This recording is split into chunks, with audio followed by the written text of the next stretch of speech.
மாண்புமிகு பேரவைத் தலைவர் அவர்களே, எதிர்க்கட்சித் தலைவர்கள் காவலுடைய பணியிடங்களை பற்றி குறிப்பிட்டார்கள்.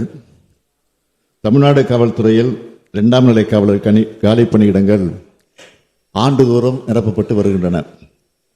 2020-21 ஆண்டில் 10,329 பணியிடங்கள், 2022 ஆண்டில் 3,271 பணியிடங்கள், 2023 ஆண்டில் 2,599 பணியிடங்கள் என கடந்த 3 ஆண்டுகளில் மொத்தம் 16,199 2ஆம் நிலை காவலர் பணியிடங்கள் நிரப்பப்பட்டுள்ளன.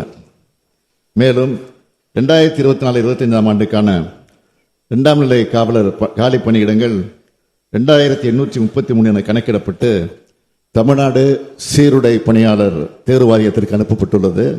விரைவில் அந்த காலி பணியிடங்கள் நிரப்புவதற்கான அறிவிப்பும் வெளியிடப்பட இருக்கிறது என்பதை நான் தெரிவித்துக் கொள்கிறேன்.